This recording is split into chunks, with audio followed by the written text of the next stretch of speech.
The Middle East is top of mind for many here in the metropolitan area, but we also talk about jails and who should run Rikers. The Point starts right now.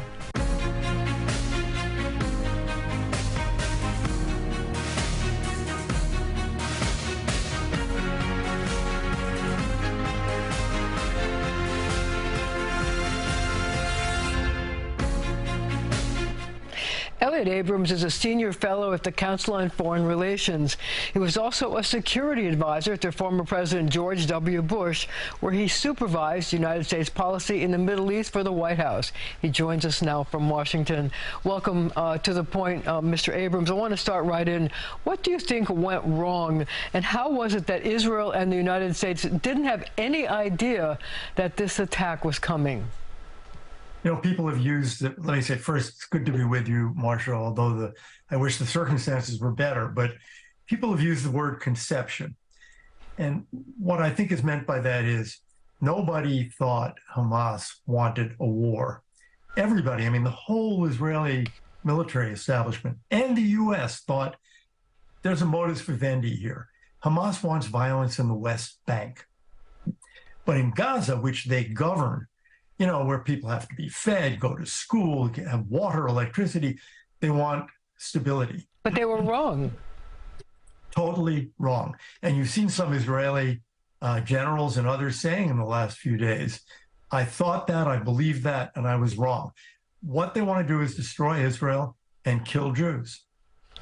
Well, do you think that that they ever changed from that? I mean, from the very beginning, and I've been in Gaza and I've interviewed terrorists there. I don't think they've ever changed from that goal: kill Israelis and take over.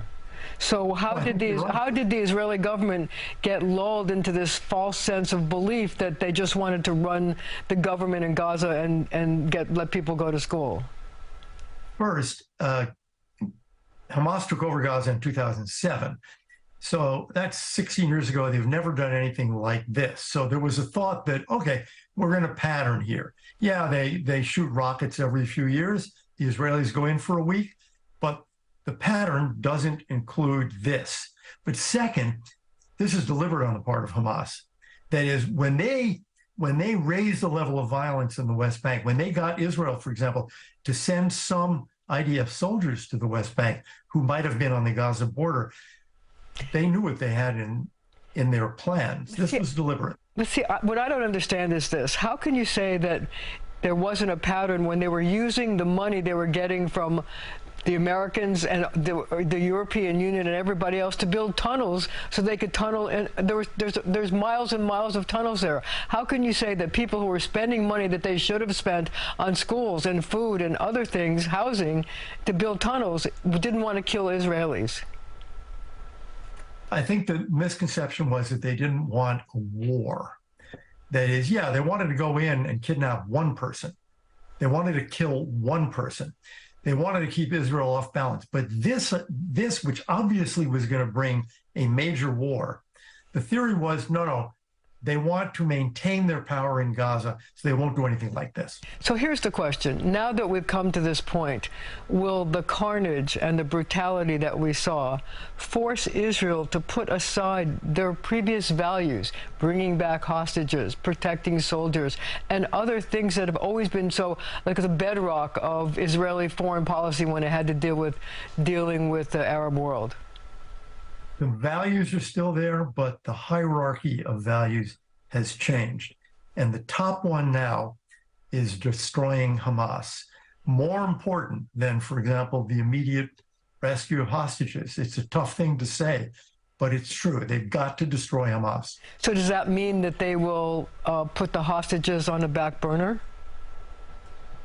It means that they have no way of rescuing the hostages now. And if you put the hostages first, then Hamas has won the war. There is no war, and they'll do it again, and they'll do it again. So I think there's a very broad consensus in Israel. First, destroy Hamas. But see, so here's my question. I mean, you've spent a lot of time in government and in dealing with people in the Middle East. And, you know, right now the president is saying, I'm foursquare behind Israel. Israel has a right to defend itself. But as you know, people in Washington tend to be moved by world opinion. And once Israel goes in, and if there is a large loss of life, especially civilian Palestinian life, world opinion can turn on a dime and turn against that. And at what point does the American government decide to pull back, if at all?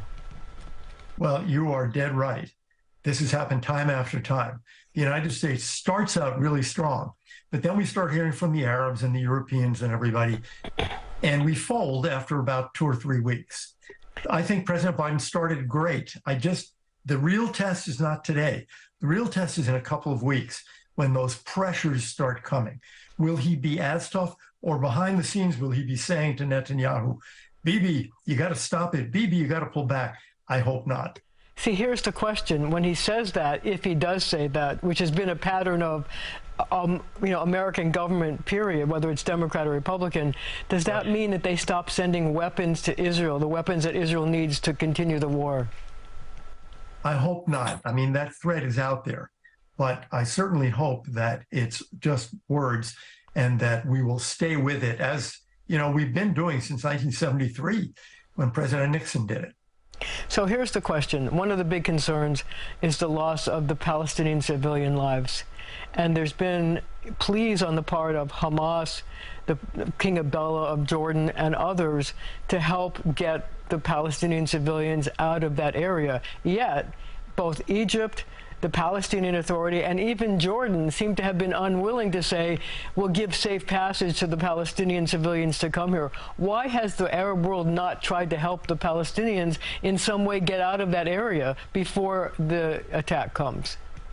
A lot of the governments say they love the Palestinians and care deeply and all this, but you look at their behavior over the years, they have not shown much care. Look, people say there's no place for the Gazans to go. What do you mean?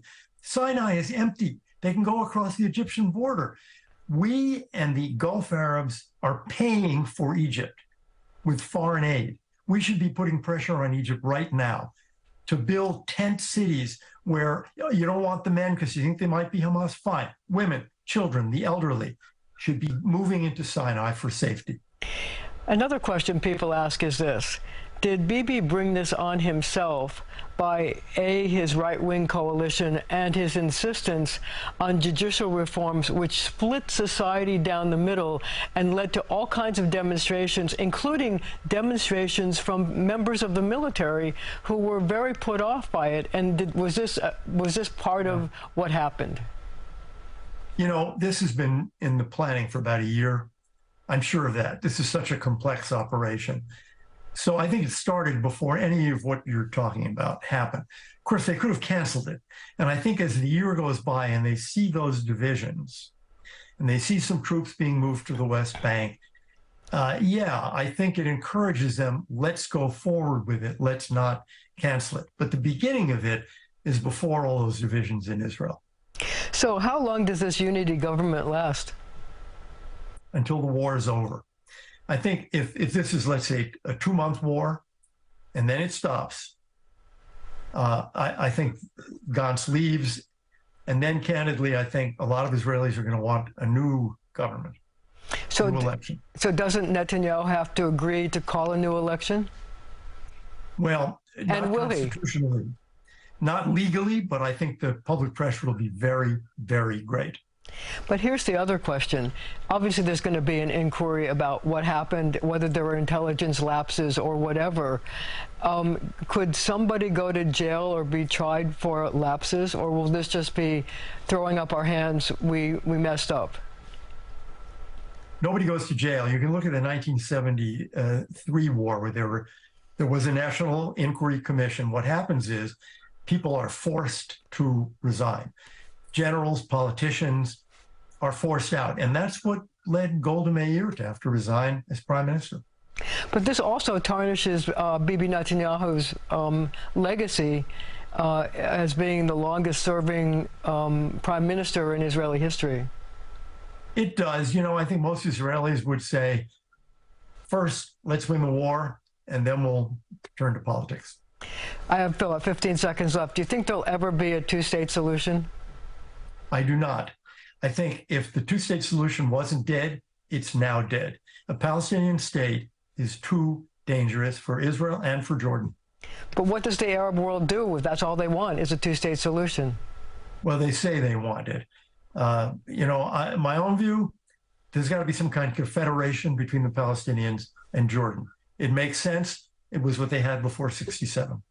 We're going to have to leave it right there for now. But next, I'll be joined by New York City Corrections Commissioner Louis Molina.